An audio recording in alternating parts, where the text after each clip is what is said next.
regarde cette toile pour le chef. On pourrait essayer d'avoir un ruban qui soit à peu près droit, mais on va vous mettre droit. On va écouter. Voilà, alors c'est... Là, on va On a le soleil et Alors, Ouest France est où, là? Monsieur Ouest France, ça vous intéresse pas ce qu'on fait? Bon, bah écoutez, vous l'en mettez. Voilà, ce sera la différence entre le Pays Valois et Ouest France. Voilà.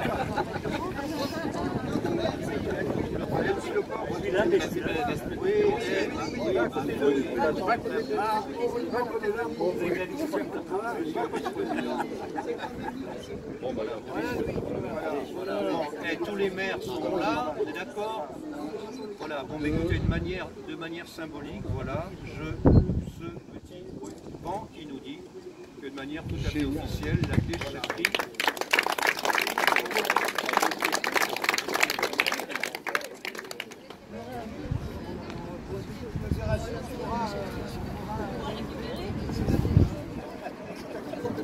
Alors, si vous avez, voilà, il y a évidemment un temps de convivialité qui va nous réunir dans la remise du bâtiment technique qui est au nord, à ma droite. Mais avant, voilà, vous n'allez pas échapper aux petits mots qui sont là, pour vous dire notamment que moi, cette inauguration, elle me procure des sentiments qui sont un petit peu mitigés. À la fois un sentiment de satisfaction et de plaisir, mais aussi d'interrogation, voire de gêne. Satisfaction parce que la mise en service d'un équipement neuf, qui est fonctionnel et dont on a la certitude qu'il va faciliter la vie de nos concitoyens, parce qu'il est plus grand, parce qu'il est mieux adapté, nos concitoyens, que ce soit les particuliers ou les entreprises. Et les entreprises, je profite dès maintenant d'annoncer qu'on va sortir du mode dégradé qu'on avait mis en place pendant la phase travaux, où on n'accueillait plus les entreprises qu'une seule demi-journée par semaine, c'est-à-dire le jeudi matin.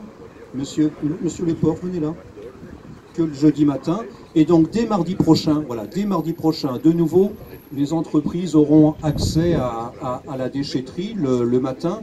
Et on va aussi travailler en commission pour voir s'il est possible de faire que l'ouverture soit avancée à 8 heures, au lieu de 9 heures, parce que la vie aussi des entreprises fait que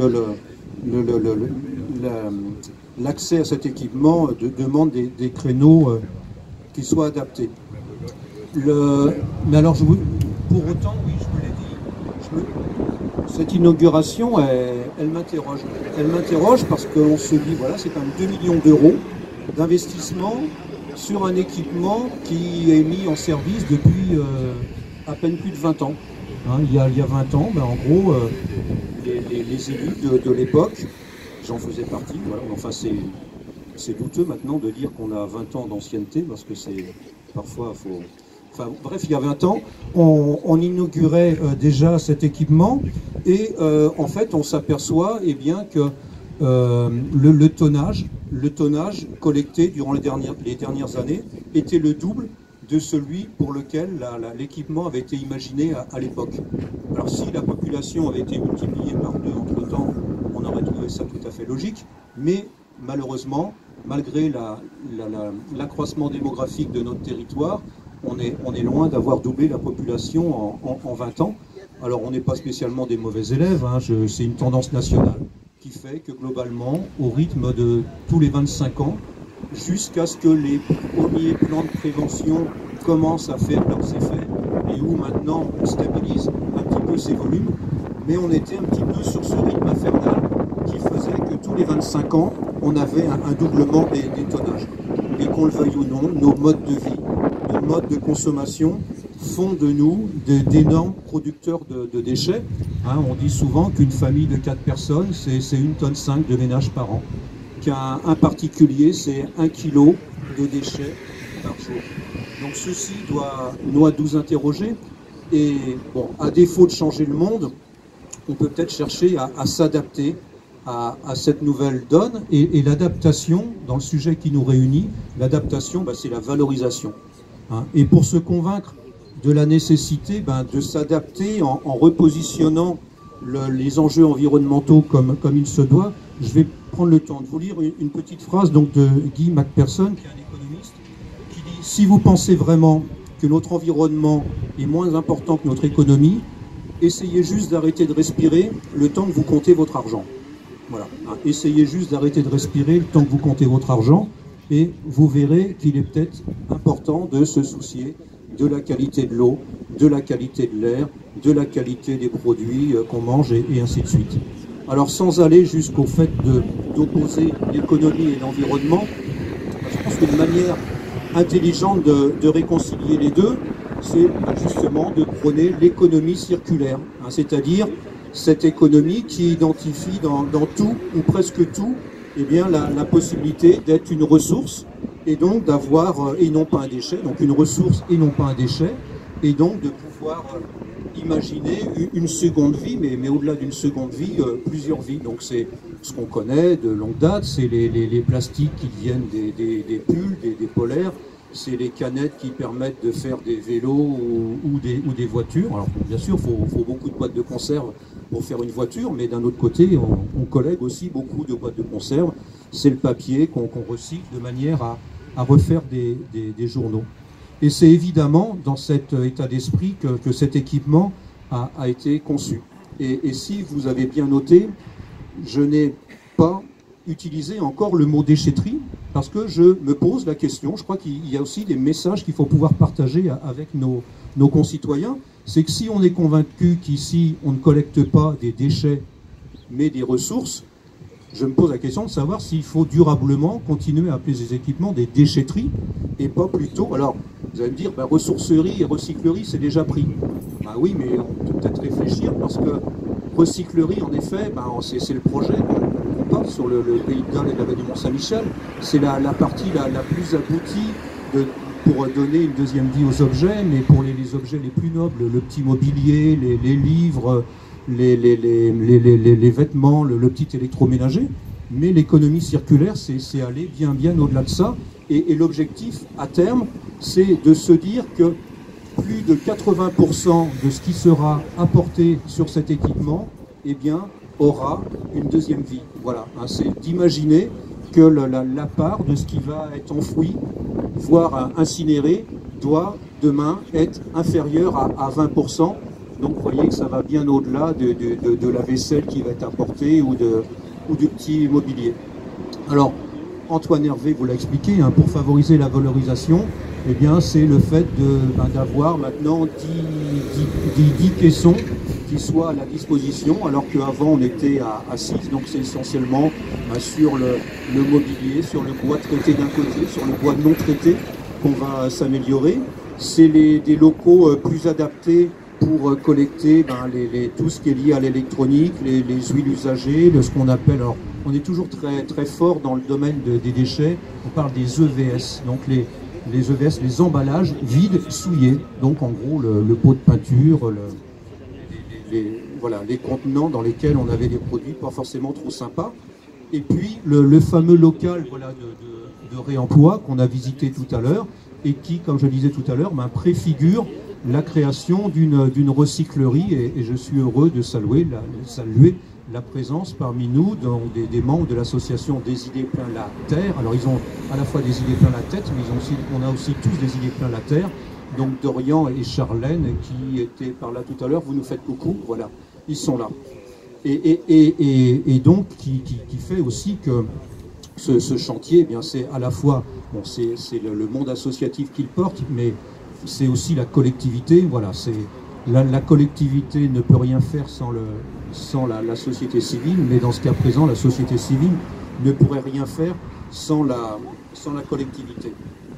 Alors, on arrive gentiment au temps des remerciements, donc c'est le moment de mettre en avant quelqu'un de particulièrement discret parmi mes vice-présidents, qui est monsieur Louis Leport, voilà, vice-président chargé alors des OM. Donc merci à toi, et je pense que si vous pouviez l'applaudir.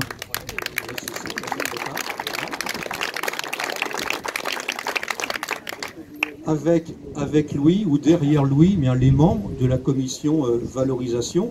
Alors on pourrait dire, bah, ça y est, la déchetterie, une des deux déchetteries a été réhabilitée, ils n'ont plus rien à faire. Ben non, on a donc, c'est lundi après-midi qu'on se réunit, on a à la fois donc quelque chose sur le feu qui est la recyclerie. Il faut voir comment réussir à favoriser ce projet-là. Et puis on a du lourd, on a du très très lourd, avec l'étude d'harmonisation et de réflexion sur quel service demain proposer sur l'ensemble de ce qu'on appelle encore des déchets et la manière de financer tout ça, la fameuse TOM ou la ROM, ou en tout cas, et la loi de toute façon va nous obliger à le faire, d'introduire une part incitative, parce que qu'on le veuille ou non, s'il n'y a pas un petit moment où celui qui apporte moins de déchets que les autres paye un petit peu moins ou bénéficie de quelques avantages, ben on a du mal à prôner les bons discours. Il faut aussi remercier nos collaborateurs sans lesquels on ne serait rien. Donc on a Aurélien, le responsable du pôle environnement, parce que de manière à bien montrer voilà, la dimension environnementale de ce service-là, tout ce qui est en rapport avec la collecte, le traitement, la valorisation des déchets, et dans le pôle environnement, avec Antoine qui a pris la parole tout à l'heure, avec dans la partie administrative aussi Charlotte et Daisy, j'espère que je n'oublie personne. Alors évidemment, tous les pôles, les pôles ressources, hein, technique, facturation, marché public, vous imaginez bien qu'il a bien fallu remplir 2 ou 3 papiers avant de faire ce qu'on a fait. Et puis les gens qui au quotidien font vivre le site. On a salué tout à l'heure, en tout cas le groupe dans lequel j'étais, Olivier et Cédric, donc qui sont nos deux valoristes en titre, mais aussi l'ensemble de leurs collègues du service OM. On en a quelques-uns parmi nous sous la responsabilité de Pascal Thébault. On a aussi, bien évidemment, à remercier nos financeurs, parce que cet investissement de 2 millions d'euros a été accompagné pour un petit peu moins de 500 000 euros par l'ADEME, mais je crois qu'aujourd'hui on n'a personne de l'ADEME, et aussi le département, donc messieurs les conseillers départementaux. N'oubliez pas de remercier vos instances pour l'accompagnement qui a été le vôtre. Nos maîtres d'œuvre, M. Morazek et Delacroix, donc qui vous ont accompagné, les entreprises qui ont bien travaillé, ETPO pour tout ce qui était la maçonnerie, l'entreprise Potin pour le VRD, ADEMI pour tout ce qui est le contrôle d'accès, et Sigma pour la signalétique, nos prestataires qui aussi au quotidien évacuent nos déchets et les valorisent, donc Théo, Suez, Chimirec, et ainsi de suite. Voilà, juste avant de terminer, je voudrais, parce que vous l'avez compris, que vous percevez bien qu'aujourd'hui on inaugure bien plus qu'une déchetterie, mais un équipement qui doit faire de nous des responsables, ou en tout cas des personnes attentives à leur environnement. Alors de manière à terminer par une petite citation, je voudrais citer Antoine de Saint-Exupéry, qui dans Terre des Hommes précisait fort justement qu'être homme, alors je dis forcément homme au sens large, être homme c'est être responsable, c'est sentir en posant sa première pierre qu'on contribue à bâtir le monde. Eh bien moi je formule le vœu aujourd'hui que nous soyons tous hommes avec un grand H, que nous soyons responsables et que nous pensons à aujourd'hui, mais que nous pensions surtout à demain. Voilà, merci à vous tous.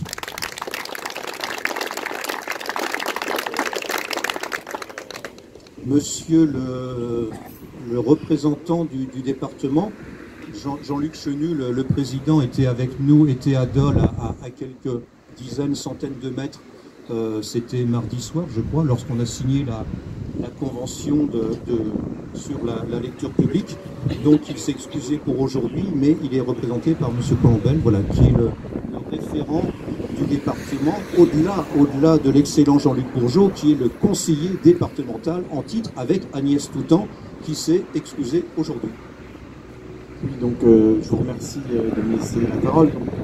Je souhaite tout d'abord excuser le président Chenu, qui ne goûte pas du tout cette manifestation, mais est invité sur un autre lieu, et donc par sa présence déjà mardi, il témoignait de sa disponibilité pour votre territoire, et je ne sais pas si vous avez déjà conclu d'une nouvelle date, puisque nous devons signer le contrat de territoire qui permet d'acter l'engagement du département auprès des communes dans une co-construction. Donc ça met un peu de temps parce que forcément, lorsque l'on décide seul, ça va beaucoup plus vite. Lorsqu'on co-construit, à la fois avec les élus du territoire et à la fois avec les partenaires associatifs, cela met un peu plus de temps. Donc le département sur ce projet a mis un peu plus de 300 000 euros, donc hein, vous le rappelez, donc c'est quand même une somme importante et ça consacre bien le rôle du département qui agit sur les solidarités territoriales. Je tenais à saluer très simplement l'exemplarité de ce projet et notamment l'approche intercommunale. Étant moi-même élu local, où on est en train de réfléchir justement à des rapprochements de déchetterie. Lorsque l'on perd la déchetterie, c'est tout de suite dramatique, même si la future déchetterie sera quand même à 90 secondes de l'actuelle, mais dans une autre commune. Et elle ne sera pas sur la commune. C'est tout de suite le débat très important. Et donc vous avez déjà dépassé ce débat en vous mettant à plusieurs. Et pourquoi? Eh bien tout simplement parce que cela permet d'avoir un service amélioré pour les habitants. C'est-à-dire que ça permet d'élargir les horaires d'ouverture. Évidemment, s'il y avait 19 déchetteries, on ne pourrait pas ouvrir les 19 déchetteries sur les mêmes temps horaires. On imagine aussi, c'est sur la qualité du service, et vous l'avez rappelé, c'est-à-dire qu'on a un objectif qui est de prendre en compte et d'améliorer la qualité environnementale, et donc c'est aussi le choix qui a été fait en améliorant le tri. Et donc ça met un peu plus de temps, mais là on voit bien que les conditions sont faites pour avoir fait d'autres déchetteries. Et là on voit bien qu'il y a une possibilité d'accueil et de service qui est très importante, puisque ça génère du flux, et donc on voit bien que l'on n'est pas obligé d'attendre. Évidemment, si on a une petite déchetterie et qu'il faut attendre, eh bien aussi on peut être tenté malheureusement par la déchetterie sauvage. Et là l'intérêt d'avoir un équipement public de qualité, c'est aussi de répondre à ces problématiques. Donc je ne serai pas plus long, mais je tenais vraiment à saluer l'exemplarité de ce projet, et puis à témoigner aussi que le département est toujours aux côtés des territoires, de votre communauté de communes, Monsieur le Président, et pour messieurs, mesdames les maires, de vos communes. Je vous remercie de votre attention. Merci à vous, Monsieur le conseiller départemental. On a la chance d'avoir avec nous le vice-président de la région qui porte les politiques environnementales, donc l'eau bien sûr, mais aussi ce qu'on va appeler maintenant les ressources. Merci Monsieur le Président, Monsieur le député, Mesdames et Messieurs les élus, Mesdames et Messieurs. Vous dire quelques mots au nom du Conseil régional de Bretagne et de son président, Monsieur Loïc Chenet-Girard, qui me donne la possibilité d'être présent parmi vous. Même si, Monsieur le Président, je le regrette, on n'a pas participé financièrement à l'investissement, mais je voudrais quand même vous dire quelques mots sur le sujet. D'abord, vous dire que vous pouvez être fiers de l'investissement que vous venez de réaliser. C'est un équipement de proximité, c'est un service public aux populations que vous représentez, et c'est un service de qualité. Et franchement, vous l'avez dit tout à l'heure, Monsieur le Président, en 25 ans, on a doublé le tonnage des déchets par habitant, hein. Mais on peut se demander, on peut se poser la question, mais où étaient auparavant ces déchets? Parce que c'est vrai qu'on consomme plus, on jette plus, mais pas à ce niveau-là. Donc là, aujourd'hui, aux côtés du service de répurgation qu'on connaît, hein, le service de ramassage des ordures ménagères, on a créé, ici en Bretagne, des services publics capables d'accueillir tout type de déchets. Et ça, franchement, c'est exceptionnel. Et je voulais vous féliciter. Ce sont des équipements intercommunaux, parce que malheureusement, on ne peut pas en avoir dans chaque commune, mais c'est vraiment des outils de mutualisation, de coopération des territoires exemplaires. Je voudrais vous féliciter sur l'organisation, féliciter les maîtres d'œuvre et les entreprises, féliciter les équipes évidemment, parce qu'on voit bien que les métiers de gardiennage de déchetterie évoluent aussi, et féliciter l'association qui travaille avec vous, les pieds sur terre, les idées à la terre, je vais y arriver, pour amorcer finalement le sujet qui va nous arriver très vite, du recyclage, de la deuxième vie et de l'économie circulaire. Alors on se pose tous la question, quand on écoute Nicolas Hulot, de se dire, Mais qu'est-ce que je peux faire pour que ça change? Et c'est une question qui nous interpelle tous parce que, vous avez vu, les accords de Paris, c'est 2 degrés en 2100. L'accord signé entre tous les pays. Et aujourd'hui, la trajectoire, c'est pas 2 degrés, c'est 4 à 5 degrés en 2100. Et les images sont de plus en plus catastrophiques. C'est tous les jours. Et on se dit, mais qu'est-ce que je peux faire? Mais qu'est-ce qu'ils font? Qu'est-ce qu'ils font nos politiques? Qu'est-ce que je peux faire, moi, en tant que citoyen? Ben, il va falloir simplement faire, ce qu'a dit Monsieur le Président tout à l'heure, être responsable. Et arrêter d'opposer économie et écologie. Personne ne peut imaginer le développement économique de la Bretagne sans un respect de l'environnement. Et on a passé trop de temps à opposer économie et écologie.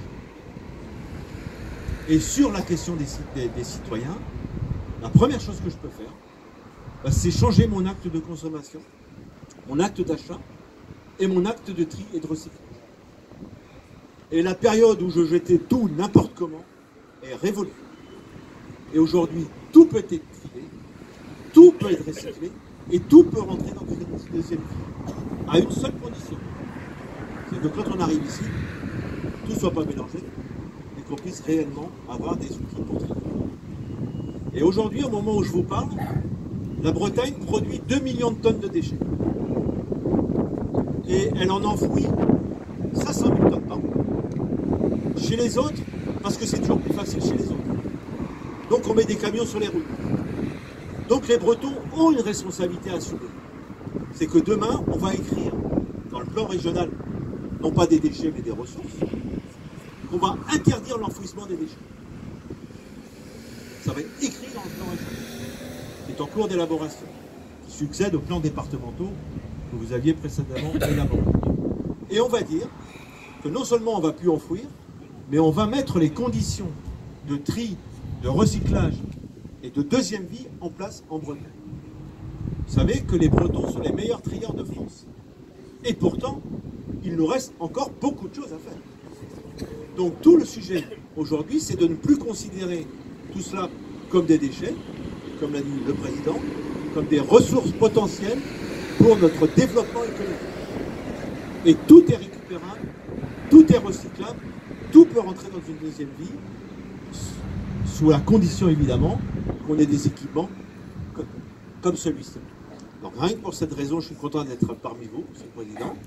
Je suis fier de votre réalisation et sachez que vous avez toute votre place dans ce qu'on pourrait appeler finalement l'engagement des Bretons sur les accords de Paris. C'est-à-dire, qu'est-ce que les Bretons peuvent faire pour être dans l'accord de Paris sur le climat? Ben, c'est de mieux gérer nos déchets, mieux gérer nos eaux, mieux gérer notre assainissement, faire attention à toutes ces questions, pour lesquelles, à la biodiversité, toutes ces questions qu'on a peut-être un peu trop méprisées. Mais encore une fois, la Bretagne est belle, c'est son patrimoine naturel qui fait sa force, c'est un patrimoine qu'il nous faut sauvegarder, avec le souci du développement des territoires, du développement économique. Et vous savez, 10 000 tonnes de déchets enfouis, c'est un emploi. 10 000 tonnes de déchets triés, valorisés, c'est 50 ans. Sans augmentation tarifaire. Ben ça nous amener à réfléchir, c'est que l'emploi, l'environnement, pardon, la préservation de l'environnement peut être aussi facteur de croissance et de développement économique. Et ça, c'est un sujet extrêmement important de se développer. On a réussi à relever le défi de la reconquête de la qualité des eaux en Bretagne. Je suis convaincu qu'avec des exemples comme ici, on arrivera à relever le défi des ressources pour demain.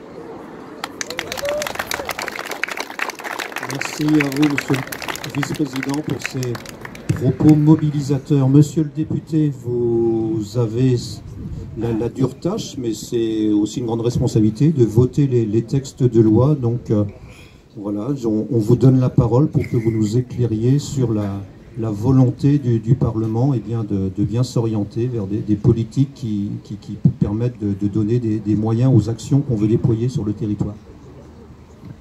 Bien, tout à fait. Merci beaucoup, Monsieur le maire. Auparavant, je voudrais bien sûr m'associer aux remerciements et aux félicitations qui ont été adressées à l'ensemble des acteurs de cet équipement.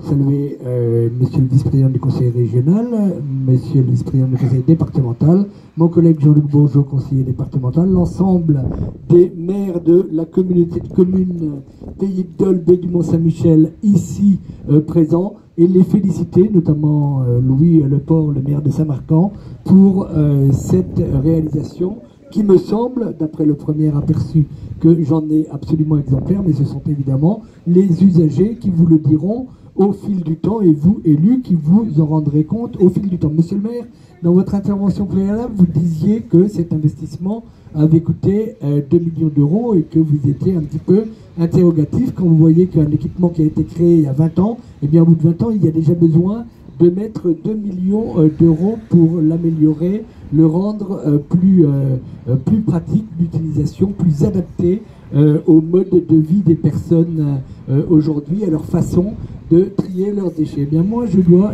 un signe. J'y vois un signe d'une progression qui a été faite dans cette méthode que se sont appropriés nos concitoyens, cette prise de conscience qu'ils ont maintenant de l'importance qu'il y a à savoir ce que l'on fait de ces déchets. Monsieur le vice-président du conseil régional l'a très bien dit, monsieur le représentant du président du conseil départemental également. Moi je trouve que quand nous visitions la déchetterie il y a quelques instants, monsieur le maire me disait c'est souvent peut-être une corvée de venir à la déchetterie. Eh bien moi je ne trouve pas, je vous le dis comme je le pense, que ce soit une corvée, et je connais beaucoup de personnes qui se rendent dans les déchetteries, qu'il faudra, vous avez raison, rebaptiser, qui ne trouvent pas que ce soit une corvée, qui y trouvent même un certain plaisir à choisir les bacs dans lesquels ils vont mettre leurs déchets, et surtout à acquérir cette conscience que ce qu'ils jettent, ce qu'ils jetaient un peu n'importe comment, n'importe où autrefois, eh bien ce qu'ils jettent aujourd'hui va avoir une deuxième vie, et ça me paraît particulièrement important. Il y a deux autres points que je veux souligner, qui au cours de la visite m'ont beaucoup sensibilisé. C'est les réflexions que nous ont fait d'abord votre personnel, le personnel qui travaille sur ce lieu, qui a acquis avec ce nouvel équipement je ne dirais pas un confort supplémentaire, mais une commodité de travail supplémentaire qu'ils apprécient beaucoup, et qui a aussi surtout vu au fil des années, dans le fonctionnement de vos déchetteries, évoluer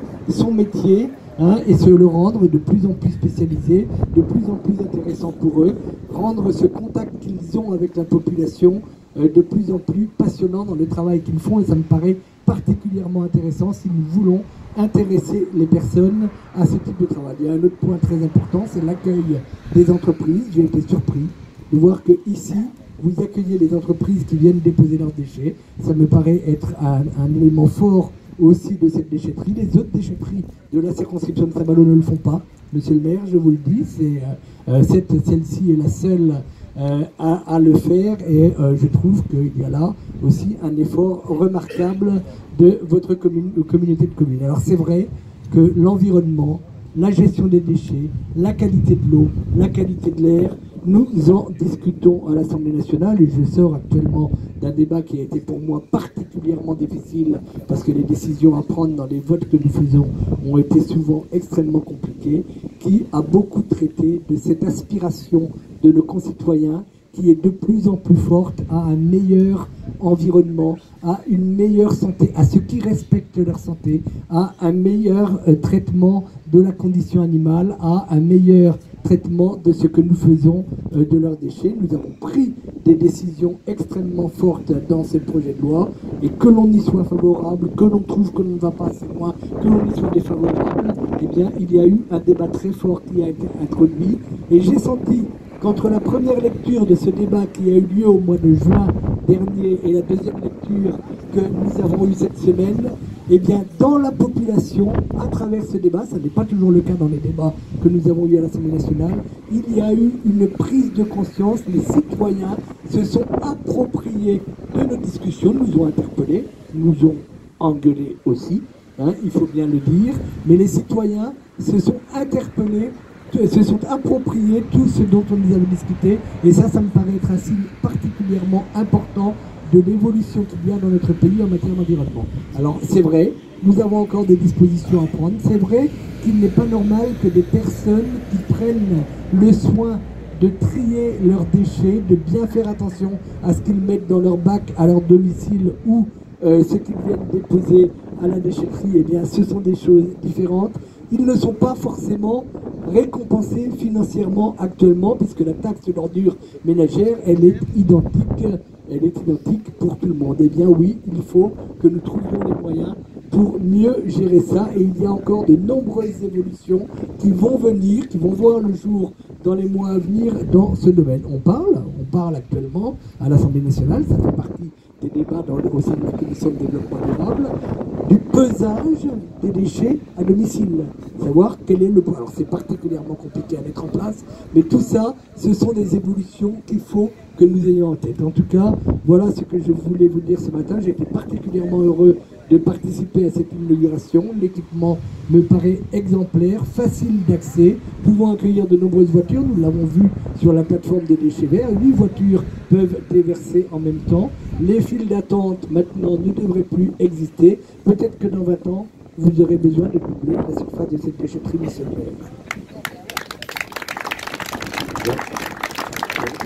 Je ne sais pas forcément le vœu que je vais formuler. Merci à vous, monsieur le député. Juste avant qu'on aille partager quelques réjouissances, je voudrais donner la parole à quelqu'un qui est là parmi nous de manière assez anodine, qui est monsieur Gérard Salardenne. Voilà. Il est là en tant que, pour l'instant, que maire du Vivier-sur-Mer. Viens à côté de moi, Gérard, parce que, voilà, il faut quand même, quand on évoque ce qui s'est passé en 1999, l'inauguration de la déchetterie et tout, eh bien, voilà, c'est se rappeler que l'action qui est engagée aujourd'hui, c'est la poursuite d'une route qui avait été tracée eh bien, par toi, Gérard. Ça te renvoie à quoi, là, ce qu'on fait aujourd'hui? Il y a eu une évolution depuis 1991 qui est énorme. En 91, je peux vous dire tout de suite, les déchets ils allaient directement dans un trou, là. Et les mamelons que vous voyez ici, ce sont des déchets. Et à partir de là, c'est vrai qu'on a pris conscience qu'il fallait faire autre chose. Et en plus, c'est que le site était carrément comble, on ne pouvait pas en mettre ailleurs. Et on est parti pour améliorer au niveau du tri, et avant tout, à partir surtout à partir de faire en 2001, une déchetterie. Hein, c'était elle a 18 ans aujourd'hui, la déchetterie, on l'a inaugurée il y a 18 ans.